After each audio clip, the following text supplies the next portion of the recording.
Hi hello ಎಲ್ಲರಿಗೂ ನಮಸ್ಕಾರ. ಅಮ್ಮನಗೂಡು Kannada vlog YouTube ಚಾನಲ್ಗೆ ಸ್ವಾಗತ.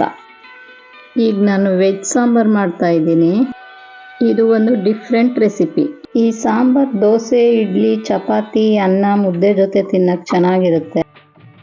ಅಮ್ಮನಗೂಡು ಚಾನಲ್ಗೆ ಸಬ್ಸ್ಕ್ರೈಬ್ ಆಗಿ, ನೋಟಿಫಿಕೇಶನ್ಗೆ ಬೆಲ್ ಐಕಾನ್ ಒತ್ತಿ ಆಲ್ ಅಂತ ಸೆಲೆಕ್ಟ್ ಮಾಡಿ. ಒಂದು ಕುಕ್ಕರ್ಗೆ ತೊಳೆದಿರೋ ಬೇಳೆ, ಜೀರಿಗೆ, ಅರಿಶಿನ ಹಾಕ್ತಾ ಇದ್ದೀನಿ. ತರಕಾರಿ ಸೇರಿಸ್ತಾ ಇದ್ದೀನಿ. ನಾನು ತಗೊಂಡಿರೋ ತರಕಾರಿಗಳು ಬೀನ್ಸು, ಮೂಲಂಗಿ, ಕ್ಯಾರೆಟು, ನೂರ್ಕೋಲು, ಆಲೂಗೆಡ್ಡೆ, ಬದನೆಕಾಯಿ. ಅದನ್ನಷ್ಟು ಕುಕ್ಕರ್ಗೆ ಹಾಕ್ತಾ ಇದ್ದೀನಿ. ಬೆಂಡೆಕಾಯಿ ಸೇರಿಸ್ತಾ ಇಲ್ಲ, ಅದು ಯಾಕೆಂದರೆ ಬೆಂದು ಕಲಸೋಗ್ಬಿಡುತ್ತೆ ಕುಕ್ಕರಲ್ಲಿ ಅಂತ. ಮತ್ತು ಇದಕ್ಕೆ ಬೆಳ್ಳುಳ್ಳಿ, ಕರಿಬೇವು, ಕೊತ್ತಂಬರಿ ಹಾಕಿ ಸ್ವಲ್ಪ ಕಡಲೆಕಾಯಿ ಬೀಜ ಇತ್ತು, ಅದನ್ನು ಸೇರಿಸ್ತಾ ಇದ್ದೀನಿ. ನಾನು ಎಲ್ಲ ತರಕಾರಿನೂ ಉಪ್ಪು ಹಾಕಿ 10 ನಿಮಿಷ ನೆನೆಸಿಟ್ಟು ಆಮೇಲೆ ತೊಳೆದು ಅಡುಗೆ ಮಾಡ್ತಾ ಇದ್ದೀನಿ. ಸ್ವಲ್ಪ ಹಸಿ ಶುಂಠಿ ಹಾಕ್ತಾ ಇದ್ದೀನಿ. ನಂತರ ತರಕಾರಿ ಮುಳುಗುವಷ್ಟು ನೀರು ಹಾಕಿ ಕುಕ್ಕರ್ ಮುಚ್ಚಿಟ್ಟು 3 ವಿಷಲ್ ಹಾಕಿಸ್ತೀನಿ. ಒಂದು ಪಾತ್ರೆ ಸ್ಟವ್ ಮೇಲೆ ಇಟ್ಟು ಅದಕ್ಕೆ 3ರಿಂದ 4 ಸ್ಪೂನ್ ಎಣ್ಣೆ ಹಾಕ್ತಾ ಇದ್ದೀನಿ. ಎಲ್ಲೋ ಸಾಸಿವೆ ಹಾಕ್ತಾ ಇದ್ದೀನಿ, ಮತ್ತೆ ಕಪ್ಪು ಸಾಸಿವೆನೂ ಸೇರಿಸ್ತಾ ಇದ್ದೀನಿ. ಸಾಸಿವೆ ಸಿಡಿದ್ಮೇಲೆ ಅದಕ್ಕೆ ಇಂಗು, ಜೀರಿಗೆ ಸೇರಿಸ್ತಾ ಇದ್ದೀನಿ. ಒಂದು ಕಟ್ ಮಾಡಿರೋ ಈರುಳ್ಳಿ ಸೇರಿಸ್ತಾ ಇದ್ದೀನಿ. ಇದಕ್ಕೆ ಬೇಯಿಸಿದ ಅರಿಶಿನ ಇತ್ತಲ್ಲ, ಅದನ್ನ ಕುಟ್ಬಿಟ್ಟು ಹಾಕಿದ್ದೀನಿ. ಕೊತ್ತಂಬರಿ, ಕರಿಬೇವು ಎಲ್ಲ ಹಾಕಿ ಚೆನ್ನಾಗಿ ಮಿಕ್ಸ್ ಮಾಡ್ತಾ ಇದ್ದೀನಿ. ಇದೆಲ್ಲ ಚೆನ್ನಾಗಿ ಮಿಕ್ಸ್ ಆದ್ಮೇಲೆ ಇದಕ್ಕೆ ಬೆಂಡೆಕಾಯಿ ಸೇರಿಸ್ತಾ ಇದ್ದೀನಿ. ಬೆಂಡೆಕಾಯಿ ಸೇರಿಸ್ಬಿಟ್ಟು ಚೆನ್ನಾಗಿ ಇದರಲ್ಲಿ ಫ್ರೈ ಮಾಡ್ತಾ ಇದ್ದೀನಿ. ಈ ಒಗ್ಗರಣೆ ಪರಿಮಳ ಗಮ್ ಅಂತ ಬರ್ತಿರುತ್ತೆ. ಇದು ಮನೆಯೆಲ್ಲ ಹರಡ್ಕೊಂಡ್ರೆ ಊಟ ಬೇಡ ಅಂತ ಕೂತ್ಕೊಂಡಿದ್ದವರು ಊಟ ಮಾಡಬೇಕು ಅನಿಸುತ್ತೆ, ಅಷ್ಟು ಚೆನ್ನಾಗಿರುತ್ತೆ ಅದ್ರ ಪರಿಮಳ.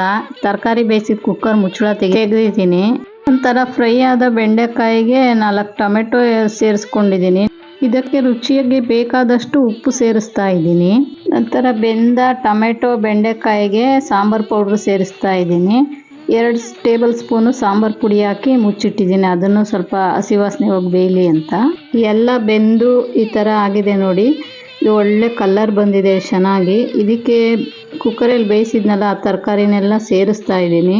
ಎಲ್ಲ ಮಿಕ್ಸ್ ಮಾಡಿ ಕುದಿಯೋಕೆ ಇಟ್ಟಿದ್ದೀನಿ. ಅದು ಕುದಿಯೋಕೆ ಶುರು ಆದ ತಕ್ಷಣ ತುರಿದಿರೋ ತೆಂಗಿನ ತುರಿ ಹಾಕಿ ಮಿಕ್ಸ್ ಮಾಡ್ತಾ ಇದ್ದೀನಿ. ಮಿಕ್ಸ್ ಮಾಡಿ ಅದನ್ನು ಸ್ವಲ್ಪ ಹಸಿ ವಾಸನೆ ಹೋಗಲಿ ಅಂತ ಬೇಯಿಸ್ತಾ ಇದ್ದೀನಿ. ನಾನು ತರಕಾರಿ ಬೇಯಿಸೋಕ್ಕೆ ಯಾಕೆ ಶುಂಠಿ ಹಾಕ್ತೆ ಅಂದರೆ, ನಾನು ಮೂಲಂಗಿ ಹಾಕಿದ್ದೀನಿ, ಅದು ವಾಸನೆ ಬರುತ್ತೆ ಮನೆಯೆಲ್ಲ ಅಂತಾರೆ, ಅದಕ್ಕೋಸ್ಕರ ಅದನ್ನು ಹಾಕಿದ್ದೀನಿ.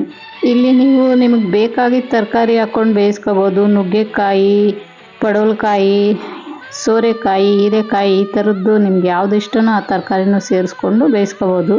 ಅಥವಾ ಯಾವುದೂ ಇಲ್ಲ ಅಂತೇಳಿದ್ರೆ, ಒಂದೇ ತರಕಾರಿ ಇದೆ ಅಂತೇಳಿದ್ರೆ ಒಂದೇ ತರಕಾರಿನೂ ಹಾಕಿ ಇದೇ ಥರ ಮಾಡ್ಕೋಬೋದು. ಈಗ ಮಿಕ್ಸ್ ವೆಜ್ ಸಾಂಬಾರ್ ರೆಡಿ ಆಯಿತು. ಇದನ್ನ ಕೊತ್ತಂಬರಿ ಸೊಪ್ಪಿಂದ ಗಾರ್ನಿಷ್ ಮಾಡ್ತಾ ಇದ್ದೀನಿ. ಹಸಿ ಶುಂಠಿ ಹಾಕಿದ್ನಲ್ಲ, ಅದನ್ನು ತೆಗೆದ್ಬಿಟ್ಟಿದ್ದೀನಿ. ತಯಾರಾದ ಸಾಂಬಾರನ್ನ ಅನ್ನದ ಜೊತೆ ಬಡಿಸ್ತಾ ಇದ್ದೀನಿ. ಅನ್ನ ಮತ್ತು ಚಪಾತಿ ಜೊತೆಲಿ ಬಡಿಸ್ತಾ ಇದ್ದೀನಿ. ಇದ್ರ ಜೊತೆಗೆ ಉಪ್ಪಿನಕಾಯಿ, ತುಪ್ಪ ಹಾಕೊಂಡು ತಿಂತಾ ಇದ್ರೆ ತುಂಬ ಚೆನ್ನಾಗಿರುತ್ತೆ ಊಟ. ಈ ವಿಡಿಯೋ ನಿಮ್ಗೆ ಇಷ್ಟ ಆದಲ್ಲಿ ಲೈಕ್ ಮಾಡಿ, ಶೇರ್ ಮಾಡಿ, ಸಬ್ಸ್ಕ್ರೈಬ್ ಮಾಡಿ, ಸಪೋರ್ಟ್ ಮಾಡಿ. ಧನ್ಯವಾದಗಳು.